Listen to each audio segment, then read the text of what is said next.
Olá, alunos da primeira série do ensino médio e professores presenciais. Eu me chamo Wilson do Nascimento, vou dar continuidade às nossas atividades de hoje. Esta é a aula de número 9, onde nós iremos tratar da nossa revisão e avaliação. Acompanhe comigo a nossa aula de revisão.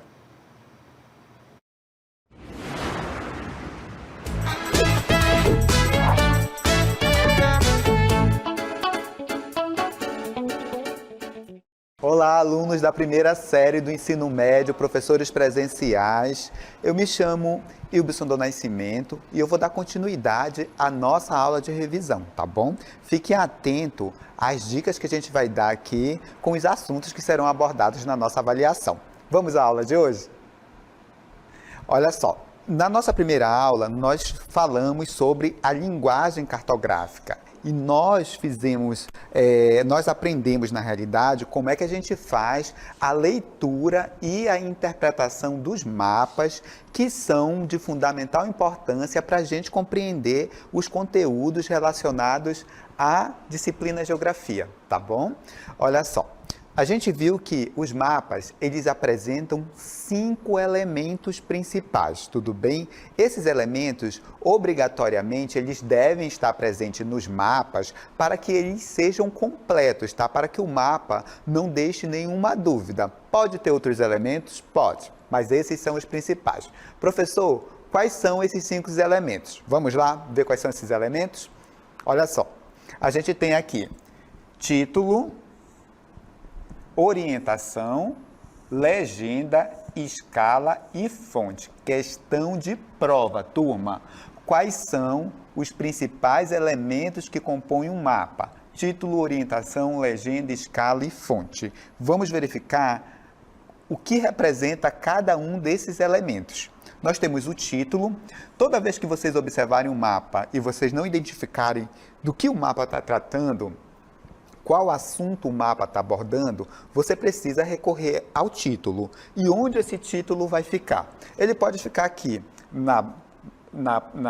no canto superior direito, no canto superior esquerdo do mapa, tá bom? Ou centralizado aqui na parte superior do mapa. Neste caso, o título é taxa de mortalidade infantil, tá bom? Ele pode vir acompanhado de um subtítulo também, por exemplo, mapa do Amazonas, 2 pontos. O relevo. O relevo seria um subtítulo que ajuda a gente a entender ainda mais qual o conteúdo que está sendo abordado nesse mapa, tá certo? No mapa que a gente tem aqui, o título é taxa de mortalidade infantil. Então, ele vai tratar das taxas de mortalidade infantil, em todo o mundo. Sempre que a gente trabalhar aspectos sociais e econômicos, é necessário também a gente colocar o ano, tá bom? A qual esse mapa se refere.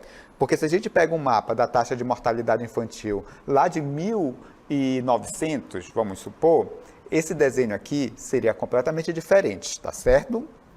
Vamos ao próximo elemento. A gente tem a legenda. A legenda ajuda a gente a entender o significado de todas as cores e dos símbolos contidos no mapa, tudo bem? No caso desse mapa que vocês estão vendo aqui, os dados são tratados a partir das cores que estão aqui. Quanto mais escuras as cores, como acontece aqui nos países da África, olha, maior é a taxa de mortalidade.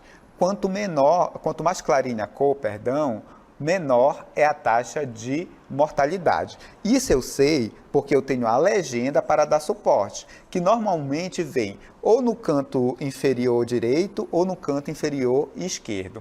A gente tem também a orientação do mapa, que ajuda a gente a localizar a área que está sendo representada, tá bom? Nesse caso aqui, a orientação está bem aqui. Eu vou desenhar a figura aqui para ficar mais claro para vocês, tá bom? Olha só.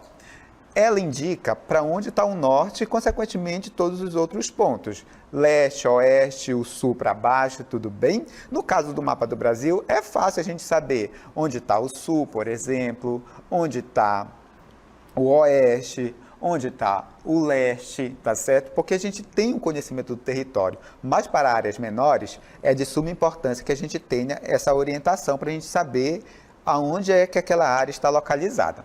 A gente tem também a rosa dos ventos, que ela é mais completa, ela pode aparecer como orientação, né? E a gente tem os pontos cardeais, que é norte, sul, leste, oeste, os pontos colaterais, nordeste, sudeste, sudoeste, noroeste, e os subcolaterais, que são esses aqui. Tudo bem? A gente tem também a fonte, que é de onde a gente tira a informação para elaborar um mapa. Pode ser uma pessoa, pode ser o professor de geografia que forneceu a fonte para vocês, por exemplo. Pode ser um instituto, como é o caso do IBGE, tudo bem? A gente tem também a escala, e aqui mora o problema. E o problema não está na geografia da coisa, o problema está na matemática da coisa, porque a escala vai envolver cálculo matemático, tá bom? E ela é uma relação de proporção matemática entre o espaço real e o espaço que eu estou representando no meu mapa, aquilo que está no meu mapa. E a escala, ela indica quantas vezes que uma determinada área, ela teve que ser reduzida para caber no meu mapa. Então, por exemplo, se você pega um mapa do Brasil no livro de vocês, a escala daquele mapa vai dizer quantas vezes aquela área que está no mapa, que está no mapinha de vocês, ela foi reduzida para ela caber ali. Vocês sabem que o mapa do Brasil não é daquele tamanho. Vocês sabem que ali tem uma redução. Então a escala vai indicar quanto foi essa redução. Tudo bem? Vamos continuar? Olha só. A gente tem aqui a escala cartográfica. É importante dizer que a escala cartográfica, ela é sempre de redução. Você tem uma área maior que você vai representar em uma área menor. Mas ela não é a única, a escala cartográfica, que é de redução, não é a única forma de escala que a gente tem. A gente tem também as escalas de ampliação. Se você quer ver, por exemplo, um micro-organismo no microscópio, você vai ampliar o seu tamanho para poder ver. Então, essa escala, ela é de ampliação e não de redução. A gente tem os tipos de escala. Escala numérica, como o próprio nome sugere, vem através de números, tá bom? A leitura é feita da seguinte forma. 1 centímetro no meu mapa, neste caso aqui, é equivalente a 500 mil centímetros no real. Ou 1 centímetro no meu mapa, essa área aqui foi encolhida 500 mil vezes para caber dentro desse 1 centímetro. A escala gráfica vem através de um gráfico, tá certo? E a gente lê da seguinte forma. No espaço daqui até esse ponto, a gente tem 1 centímetro, tudo bem? E a cada 1 centímetro eu tenho 5 quilômetros. Então, essa aqui é a minha escala. 2 centímetros, 10 quilômetros. Se eu tivesse 3 centímetros, 15 quilômetros e assim sucessivamente. E chegamos num grande problema que vocês sempre confundem, que é a questão da escala grande e da escala pequena. Qual a diferença, professor, e como é que eu defino escala grande e escala pequena? Olha só, eu trouxe um exemplo aqui para a gente trabalhar com clareza e para não ficar nenhuma dúvida, certo? Primeira coisa que eu tenho que definir para saber se a escala é grande ou pequena, não é observar se esse número é grande ou pequeno, né? Os alunos tendem a olhar e dizer assim, essa escala aqui é a grande porque o número é maior. Ou essa daqui a escala é menor porque o número é menor. Não funciona assim. Não esqueçam que isso daqui, que a escala, ela é uma relação matemática e que esse valor aqui, ele é uma divisão. 1 dividido, nesse caso aqui, para 5 mil. E aqui na escala B, 1 dividido para 10 mil. O resultado vai indicar se essa escala é grande ou pequena, tá certo? O resultado dessa divisão. Se você pegar e dividir 1 para 5 mil, você vai ter o seguinte valor, 0,002. Se você dividir aqui o valor da escala B, que é 1 para 10 mil, você vai ter 0,001. Todos concordam que 0,2 é maior do que 0,002 é maior do que 0,001. Estão de acordo? Esse valor é maior que esse. Então, essa daqui, se a gente fosse definir uma escala como grande, essa daqui seria a nossa escala grande e essa daqui seria a nossa escala pequena. Agora, tem outro problema que os alunos tendem a confundir. Escala grande, área ser representada, a gente tem uma pequena área representada. A área representada é menor. pelo fato da área representada ser menor, o detalhe vai ser melhor, tá bom? A gente vai ter muito mais detalhes. Na escala pequena, a área representada ela é maior, mas em compensação a gente não consegue ver tantos detalhes. Professor, me dê um exemplo prático, porque isso daqui está confuso e eu não estou conseguindo compreender. Pense o seguinte comigo. Você está olhando um objeto. E você vai se distanciando desse objeto. Quando você está perto desse objeto, você consegue ver o objeto com muito mais clareza, mas em compensação, seu campo de visão é menor. Conforme você vai se distanciando do objeto, você consegue perceber que a área que você consegue ver ela é maior, porém, os detalhes você já vai perdendo porque você não consegue, você está distante e não consegue observar esses detalhes. Com a escala, funciona dessa forma, tá bom? Vamos lá, que eu tenho aqui uma frasezinha para vocês não esquecerem acerca da questão da escala grande e escala pequena. Vamos lá? Olha só. Em resumo, a sentença é: quanto maior for a minha escala, menor é a área representada, porém, a gente vai ter um maior nível de detalhamento. Tudo bem? Quanto menor for a minha escala, maior é a área representada, porém, o nível de detalhamento... Quanto maior for a escala, vamos repetir de novo, perdão, para vocês não se confundirem, nem o professor também. Quanto maior a escala, menor a área representada. Também a gente tem um maior nível de detalhamento. Se fosse o inverso, a escala fosse menor, a área representada ela é maior, mas o nível de detalhamento é menor. Tudo bem? E aí, outro gargalo que a gente tem aqui é com a transformação de unidade de medidas. Nem sempre os valores vêm na unidade de medida que a gente precisa. Então, olha só, se você tem, por exemplo, um problema aqui para você encontrar distância real de 10 quilômetros, distância desígnio, distância no mapa, 2 km, e você quer encontrar a escala, você tem essa fórmula aqui, E que é igual a desígnio sobre desão, tá certo? A gente substitui aqui os valores, E que é igual a desígnio, que é 2, e a desão, que é 10 km. Só que você não pode, aqui é centímetros, tá bom? E aqui é quilômetros. Só que você não pode trabalhar com unidade de medidas diferentes. Então, você vai ter que transformar a unidade de medida.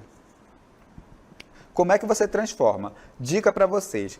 Escala cartográfica normalmente está ou em quilômetro, ou em centímetros, ou em metros para centímetros. É essa a transformação que vocês vão fazer. Nesse caso está em quilômetros, você acompanha aqui, olha, quantas casas você vai ter que andar até chegar na unidade que você quer. Nesse caso aqui, são 5 casas, então, quer transformar de quilômetros para centímetro, você acrescenta aqui 5 zeros. Se você quisesse transformar de centímetros para quilômetros, você cortaria aqui 5 zeros e você teria o valor em quilômetros. Se você quisesse transformar de centímetros para quilômetros, por exemplo. Nesse caso aqui, a gente quer transformar de quilômetros para centímetros, para ficar na mesma unidade de medida, então ficaria 10, 3, 4, 5. Aí você divide por ele mesmo, para dar 1 para alguma coisa, e esse valor você divide por 2, que aqui a gente vai ter 500 mil, perdão. Então, ficaria esse resultado aqui. 1 sobre 5 milhões. Ok. Chegamos à segunda etapa da nossa aula, que nós trabalhamos sobre sensoriamento remoto. Na realidade, nós trabalhamos sobre as novas tecnologias de representação cartográfica e dentro desse estudo das novas tecnologias de representação cartográfica, nós vimos o sensoriamento remoto, vimos a definição, que ele é o conjunto de técnicas e procedimentos tecnológicos que visa coletar dados e fazer a representação da superfície terrestre sem a necessidade do contato direto, sem a necessidade de nós estarmos, disso ser feito, de forma presencial. Por isso o termo remoto. tá bom? Nós vimos que existem diferentes sensores, eu citei aqui para vocês o Landsat, é um sensor que está acoplado a um satélite, o Sirius, que é outro sensor que está também acoplado a satélite, e a gente viu que tem diferentes equipamentos, tá bom? Onde esses sensores são acoplados. Por exemplo, os satélites, radares, dentre outros, tudo bem? E o levantamento feito por esses sensores nesses equipamentos revelam para a gente os objetos que a gente tem dentro do espaço geográfico. Área de floresta, área de cultivo, focos de incêndio, dentre outros aspectos. Tudo bem até aí? Não esqueçam de uma coisa, tá bom? O sensoriamento remoto, questão de prova, anotem aí por gentileza. O sensoriamento remoto, ele trabalha, na realidade, o geoprocessamento, que está dentro aqui desse processo de sensoriamento remoto, ele trabalha com imagens produzidas em satélites, radares ou fotografia. Questão de prova para vocês, tá bom? Vamos lá. A gente viu também o SIGS, que é o Sistema de Posicionamento Global, dentro dessas novas tecnologias de representação cartográfica, tá certo? Nós vimos que o GPS, o Sistema de Posicionamento Global, é um sistema de navegação por satélite criado em 1973, e ele fornece a um aparelho receptor qualquer, que pode ser um celular, pode ser o próprio aparelho de GPS, como a gente chama, tá certo? Que vai te dar a sua localização exata, a sua posição exata. Não só a posição, como eu disse para vocês na aula passada, tá bom? Te dá também a altitude do terreno. Se você estiver no topo do Everest, a mais de 8.000 metros de altitude, o GPS vai te dar a localização, vai te dar o local onde você está, através das coordenadas geográficas, mas também vai te dar a altitude daquele terreno. Vai acusar lá que você está a mais de 8.000 metros de altitude, se estiver na face, no K2, na face mais alta do Everest. Vamos lá. Consiste numa constelação de 48 satélites, nós não temos somente 48 satélites na órbita da Terra, tá, gente? Mas esses 48 satélites, eles ajudam nesse sistema de posicionamento global que a gente tem. O receptor tem que estar, o aparelho de GPS, que pode ser um celular, pode ser o próprio aparelho de GPS, ele tem que estar no campo de pelo menos 4 satélites.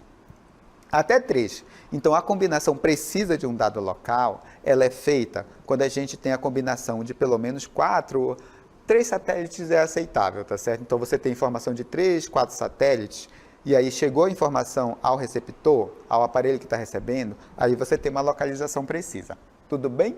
Apresentei para vocês o GPS tradicional, mas eu também mostrei os aparelhos de celular, que também, através do software, pode te dar a sua localização precisa, o Maps, por exemplo.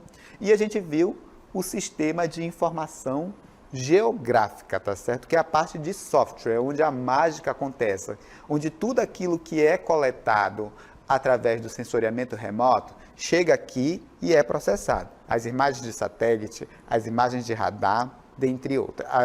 As imagens capturadas por câmera de fotografia, esteja ela acoplada em um avião, acoplada em um drone, tudo aqui é tratado dentro desse sistema de informação geográfica, tudo bem? Através dos programas que estão aqui. É importante para o planejamento urbano, tá certo? Boa parte das políticas públicas se apoiam no produto, né, oriundo das informações tratadas com base no sistema de informação geográfica, tá certo? Através de diversos programas, e os órgãos públicos, eles utilizam muito essa tecnologia a favor da administração pública, certo?